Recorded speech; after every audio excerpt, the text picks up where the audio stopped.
Bonjour, bienvenue à Méditation quotidienne pour les femmes. Aujourd'hui, une lumière en pleine obscurité, première partie.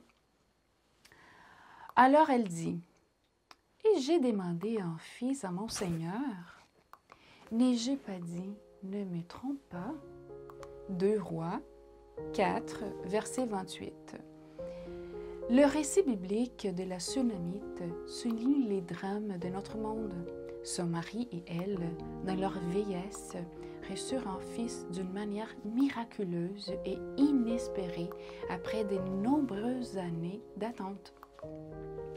Ils avaient désiré ces fils, ils en avaient rêvé, il avait été l'objet de leurs supplications.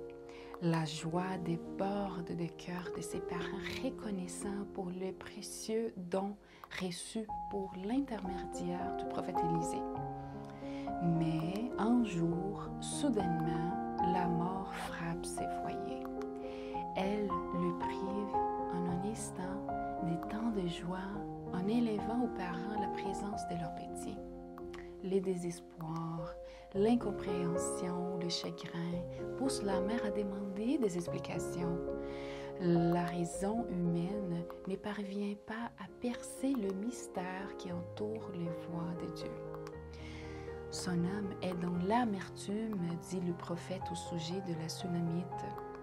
Après avoir fait tous nos efforts humains, nous comprenons qu'il ne nous reste plus qu'attendre l'intervention divine pour résoudre de façon parfois incroyable les conflits entre la vie et la mort. C'est une expérience qui remonte bien loin dans l'histoire. Mais peux-tu t'identifier à certains de ces personnages? As-tu passé ou passes-tu par des moments si lourds que tu n'arrives pas à les comprendre? Semble-t-il n'y avoir aucune solution à tes difficultés? Il est certain qu'en son temps, la mort viendra briser notre bonheur, de même que le chagrin et la maladie.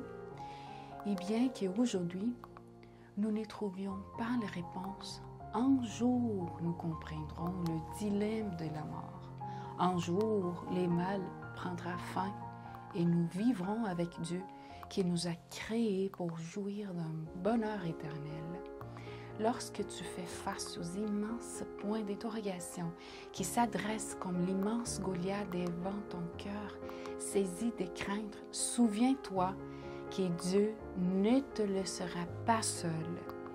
Plus la tourmente est l'obscure, plus nous avons besoin de la lumière divine. Le Christ a vécu sur cette terre. Il est mort afin de pouvoir être à tes côtés pour toujours. Il est ta lumière qui éclaire ton chemin. Bonne journée dans le Seigneur et à demain.